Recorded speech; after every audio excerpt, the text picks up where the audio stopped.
హిందీలో block buster గా నిలిచిన చావా మూవీని తెలుగులో ఎట్లాగైనా సరే చూడాలని చాలా మంది ఎక్సైటెడ్ గా ఉన్నారు. పాన్ ఇండియా మూవీగా రిలీజ్ చేయాల్సినటువంటి మూవీని మరి ఎందుకో గానీ ఈ ప్రొడక్షన్స్ వాళ్ళు దాన్ని తెలుగే కాదు మిగతా సౌత్ ఇండియన్ లాంగ్వేజ్ లో ఎక్కడ కూడా రిలీజ్ చేయాలి. పుష్ప టైంలో మీరు అబ్జర్వ్ చేస్తే రాజమౌళి సజెస్ట్ చేయబట్టి Pushpa part 1 pan India release చేస్తున్నారు. అది ఒక చరిత్ర సృష్టించింది. ఇంకా పార్ట్ 2 ఎవరొద్దన్నా అది ఆబ్వియస్లీ పాన్ ఇండియా మూవీ. అట్లా చావా కూడా తెలుగులో రిలీజ్ చేసి ఓన్లీ తెలుగు అని కాదు, మొత్తం సౌత్ ఇండియాతో పాటు అనేక లాంగ్వేజ్ లో ఇండియాలో రిలీజ్ చేస్తుంటారు. పాన్ ఇండియాగా రిలీజ్ అవ్వాలి. అసలు మొత్తానికి తెలుగు ఆడియన్స్ కి ఆ సినిమా పట్ల ఉన్నటువంటి ఇంట్రెస్ట్ వల్ల ఇప్పుడు గీతా ఆర్ట్స్ వాళ్ళు గీతా డిస్ట్రిబ్యూటర్స్ అని వాళ్ళకి సెపరేట్ ఎంటిటీ ఉంది. దాంతో దీన్ని తెలుగులో డబ్ చేశారు.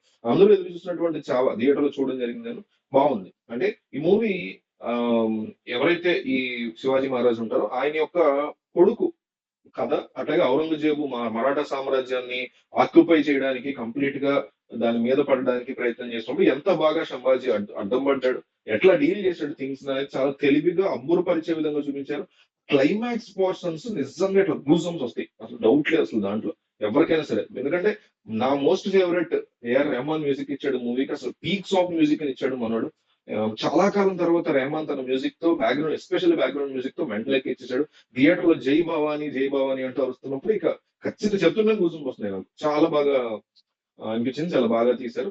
ఒక ఎపిక్ సాగా కింద, ఒక ఎపిక్ హిస్టారికల్ మూవీ కింద ఇది చరిత్రలో నిలిచిపోతుంది అన్నట్టుగా అనిపిస్తుంది. రష్మిక పెర్ఫార్మెన్స్ బాగుంది. అసలు విక్కీ కౌశల్ పెర్ఫార్మెన్స్ అట్లా ప్యాకాట్ ఆడేశాడు. భయంకరమైనటువంటి అవార్డ్స్ రాబోతున్నాయి అతని పెర్ఫార్మెన్స్ కి. మూవీ కూడా చాలా క్లీన్ గా, నీట్ గా, చాలా ఇంట్రెస్టింగ్ గా, ఆడియన్స్ ఫ్యామిలీ ఆడియన్స్ చూడతగ్గట్టుగా చాలా బాగా తీశారు. అంటే ఈ హిందూ ముస్లిం ఈ తలకి నొప్పులు పక్కన పెడితే యాజ్ ఎ మూవీ దాని క్వాలిటీ చాలా బాగుంది. ఎందుకంటే హిందీలో ఎవరు కూడా రాజమౌళి లెవెల్ లో క్వాలిటీ ఇచ్చేవాళ్ళు మనకి ఎక్కడ కనిపించారు.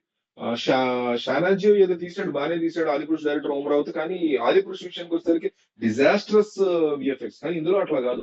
సామ్రాజ్యం అయితేనేమి, ఆ యుద్ధం అయితేనేమి, ఆ సినిమాటోగ్రఫీ అయితే ఏంటి, ఆ ఫైట్స్ గానీ, ఒక ఎపిక్ బ్యాటిల్ ని ఏ రకంగా చూపించాలి అనే దాన్ని క్లియర్ కట్ గా చూపించాడు. కథ కూడా స్టోరీలో సోది ఎక్కడ లేకుండా చాలా చాలా అర్థవంతంగా తీసుకుంటూ వెళ్ళాడు. మదర్ క్యారెక్టర్ కానీ, ఇతని వైఫ్ క్యారెక్టర్ కానీ, ఇవన్నీ కూడా ఔరంగజేబ్ క్యారెక్టర్ కానీ, ఇవన్నీ చాలా అద్భుతంగా జనాల్లోకి ఇన్స్టిల్ అయ్యేలాగా చాలా బాగా తీసాడు అనిపించింది. నాకైతే చావో మూవీ చాలా బాగా నచ్చింది. నేను డెఫినెట్లీ ఈ వీకెండ్ చూడడానికి మీకు ఈ మూవీని డెఫినెట్లీ రికమెండ్ చేస్తున్నా. వెళ్ళి చూడండి, మీకు ఖచ్చితంగా బాగా బాగా నచ్చుతుంది చావో మూవీ. తెలుగు డబ్బింగ్ కూడా బాగుంది, క్వాలిటేటివ్ గా ఉంది. డబ్బింగ్ కూడా ఎక్కడ ఇష్టం వచ్చినట్లేదు. అండ్ ఎన్టీఆర్ అని రూమర్ తప్ప అది నిజంగా వాళ్ళు ట్రై కూడా చేయలేదు. అంత పెద్ద స్టార్ హీరో 1 వీక్ లో డబ్బింగ్ చెప్పడం కష్టం వేరే భాష మూవీకి.